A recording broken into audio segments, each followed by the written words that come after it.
How's it going, AS Math? Mr. Knight, continuing on with our trig graphs. We got sine and cosine under our belt, so now we're going to get the third guy under our belt, tangent. So same idea as yesterday. We're going to call this axis our angles, so our theta, and then our y is just going to be those values we get when we do tangent of that angle, right? That'll give us that y value. So the angles that I chose were 30, 45, 60, and 90. If we think about our special right triangles, the 30, 60, 90, and the 45, 45, 90, those are the angles that are of use to us, so we're going to roll with those, and we're just going to see what tangent looks like. Yesterday we looked at sine and cosine. Sine and cosine had this wave-like pattern, so maybe tangent will have something like that. Let's see. So I'm going to be using my chart to kind of just fill in the values, and a calculator because, you know, square root of 3 over 2, I don't know what that is, right? So if we do tangent of 0, just starting in the 0, we know that tangent of 0 based off our chart is just 0. Okay, so we're just going to be right here at the origin. If I do tangent of 30 is square root of 3 over 3, which if I throw that into a calculator, we end up getting about 0.577, so a little over half. So we're going to be kind of estimating where we're at. We're about right there. We're about right there, okay?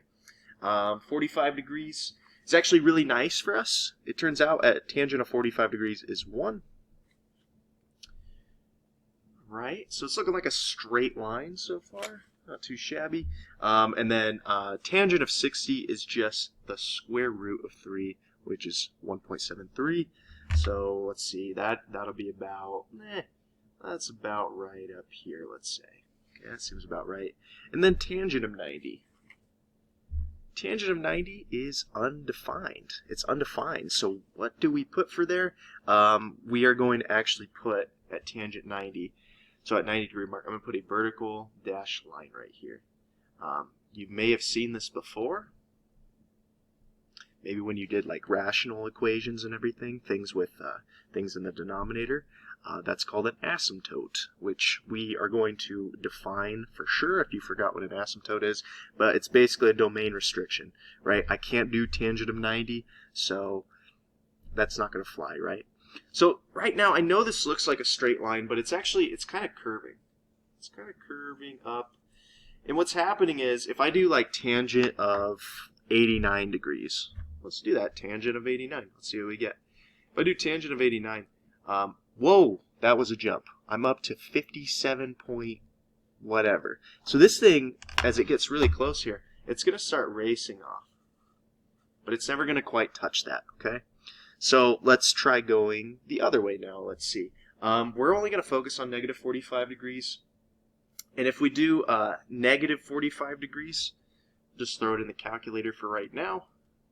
Negative 45, I actually end up getting negative 1 out of that. So I'm actually down here.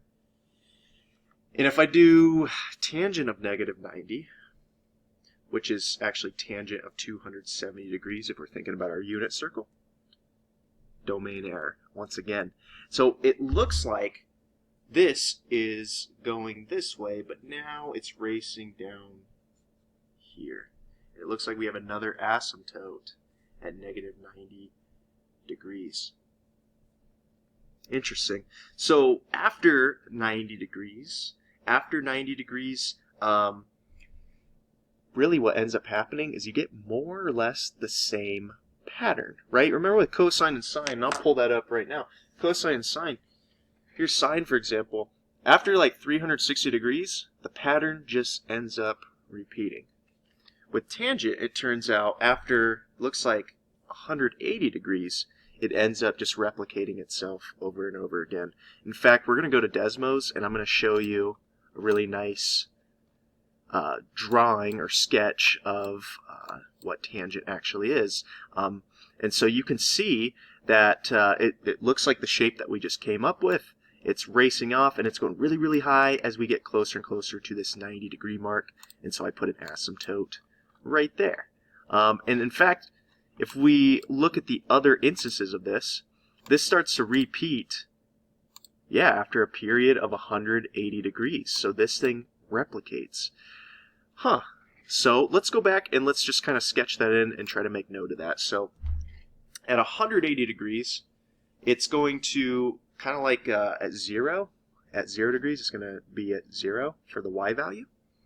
And now this guy's going to race up, and this guy's going to race down, and it's going to get really close to 90 degrees that way, okay, going downward. And it's the same story on this side, right? It's going up, up, up, up, up, and then it's going down, down, down, down, down over here. I know it looks kind of bad, but your book actually does a really good job of sketching it. So if you want to go to your book and get a much more clear sketch, feel free to do so. Or else we could just move forward with the features of this graph. Like I said, it has a period of 180 degrees, right? It repeats every 180 degrees, and we have asymptotes at multiples of 90 degrees. So at 90 degrees, and then 270 degrees, and then so on and so forth with that guy. I made a mistake with my features, so I cleared it up. Asymptotes are at 90 degrees, 270 degrees, negative 90, negative 270. Basically, if you think about your unit circle, if you're at 90 degrees, I'm looking for the unit circle right now. If you're at 90 degrees, there it is. If you're at 90 degrees, this guy right here, we have sine over cosine for tangent, right? That's really what tangent is. So if we treat tangent as sine theta over cosine theta, let's think about what happens at 90 degrees and 270 degrees. At 90 degrees, you know, x is our cosine theta, y is our sine theta. So I would get 1 over 0 at 90 degrees. And obviously we can't have that, right? And the same story goes at 270 degrees. So down here, right? This time our sine is negative 1, but our cosine is going to still be 0. And so that's why we're getting asymptotes there. That's why we get an undefined answer when we throw in tangent of those angles, okay? So it's something to note. So anytime our angle ends up right there, so like at 90, 270, another one would be 450 degrees, right? So if you go 360 degrees and then an extra 90 degrees, you're at 450 degrees, so that would not work either. And that's just kind of the mindset with the asymptotes and how they're working. Notice our range. Our range isn't going between negative 1 and 1 anymore. It's actually going from negative infinity to positive infinity, right? These never end. They just race closer and closer to the asymptote.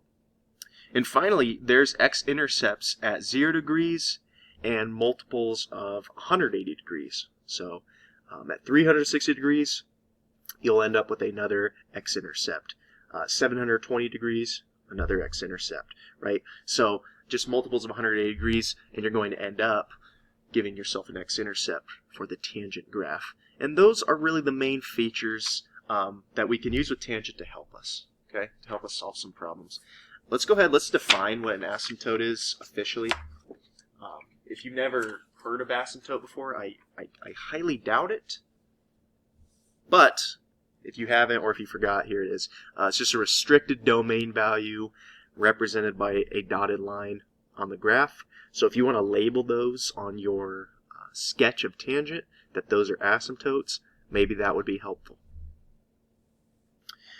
And we already talked about principal values in the last video, but again, I want to reiterate that this is tangent's principal values. Now that we're talking about tangent, it's from negative 90 degrees to positive 90 degrees. And again, the reason for that is that from negative 90 to positive 90, we get every single possible y value that you can get for tangent. Yes, the y values go from negative infinity to infinity. But they never reach that, right? Because once they hit 90 degrees or 270 degrees, which is negative 90 degrees of tangent, well, those guys end up getting undefined. So we'll never reach those angles, but we can get really, really close like we did in our calculator. And those values will make up all the negative values of tangent and all the positive values of tangent. So that's why it's our principal values. Page 230 on your book has a really good visual of this. So let's go ahead, let's solve some equations with tangent just like we did yesterday.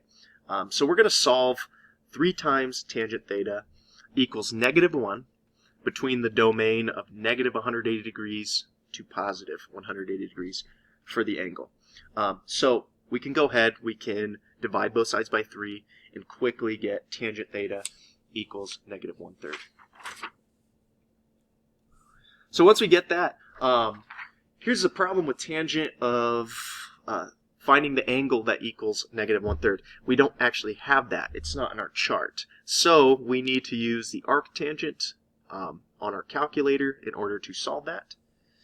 So we take the arctangent of both sides. These guys end up canceling out, so we're left with theta equals the arctangent of -1/3, just like that.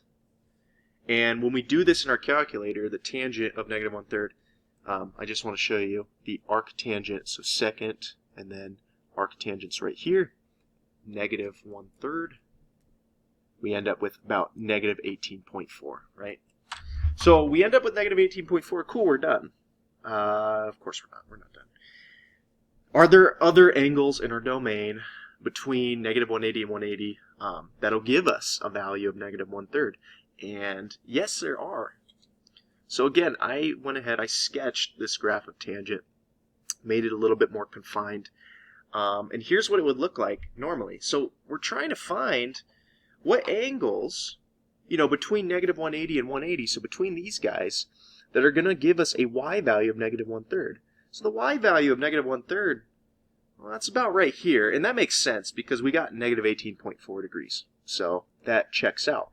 But we also notice this guy's replicating over here, right?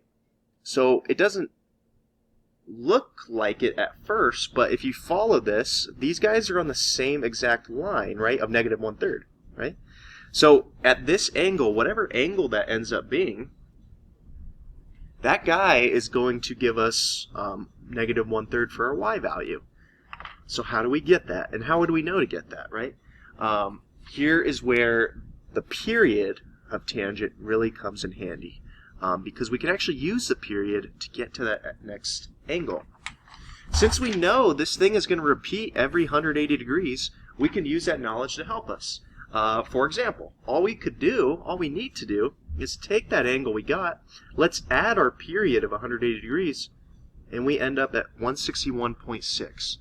So that means if I took the tangent of 161.6 in my calculator, I should get -0.33333333. And I get pretty darn close. Rounding errors aside, right? I get pretty darn close. And so that actually works out. And I don't have to just add 180. I could subtract 180, right? The problem here, even though if I took the tangent of that angle, I would get -1/3, it's not within our domain between a -180 and positive 180 degrees, right? This guy here is between those domain values. And yeah, I could actually keep adding 180. I could add 180 to this again and generate another angle that when I take the tangent of it, I get -1/3. And you can do that over and over and over again, okay? So if you need to write that down, the period of tangent can be added, subtracted to generate additional solutions. And in fact, that works with sine and cosine as well. Keeping in mind that sine and cosine's period is 360 degrees, right? So if you get, if you're looking for what angle of cosine gives us 1/2, and you're like, yeah, that angle is 60 degrees, you can add 360 degrees to it and have 420 degrees. Cosine of 420 degrees will also give you 1/2. The issue is, obviously between 0 and 360 degrees, like we saw with cosine, remember all students take calculus, so cosine's positive in quadrant 4, its reference angle is 300 degrees, so cosine of 300 degrees also gives me 1/2 for my cosine. So I have to be careful. I can't just add 180 and be like, yep, I'm good. I got all of the possible angles within this domain that's going to give me all that. It's a little bit more involved with sine and cosine. You need to consider that the reference angles, right? You need to consider the reference angles when you do this. So I could get that 300. I could add 360 to that and get 660 degrees. That would also work. Again, it depends what the domain is asking for. That's the biggest thing. Okay. Let's go ahead. Let's see another example. This will be our last example. Very similar to yesterday's example where we had to do a substitution. We're going to find values of theta in this interval for which tangent squared theta minus tangent theta equals 2. So what I did right off the bat was I rearranged this guy. And look, I have a squared term, a non-squared term, and then my constant. It looks just like a quadratic, right? So I'm going to set tangent theta equal to x and solve this like I would any quadratic. I factor it out. And so now I'm going to substitute tangent theta back in for the x minus 2 part. So tangent theta minus 2 equals 0. I'm going to solve for theta, right? Move the 2 over. So I get tangent theta equals 2. So I got to do the arctangent of both sides. And I end up getting this degree measurement. But I want all the possible angles between 0 and 360 degrees, right? So what I'm going to do, just like I did in the last problem, I'm going to add my period to that. I don't want to subtract because I'm going to be below my domain, so I don't need to subtract. But if I add, I'll still be in my domain, and in fact, I will get 243.4 degrees. So both of those are my answers, right? But I'm not done, right? I've only did this part, and I need to consider the x plus 1 equals 0. So I do the same thing. I substitute tangent in for x again, and I move my 1 over to the other side. Take the arctangent of both sides. I end up getting 135 degrees. Once again, I add 180 to that, and so these are actually all 4 of the angles that I'm trying to solve for. And that guy is officially finished. We're good to go. So your homework is going to be exercise 7C again, but just more problems that are focused on tangent. This is Mr. Knight signing out. Have a great weekend.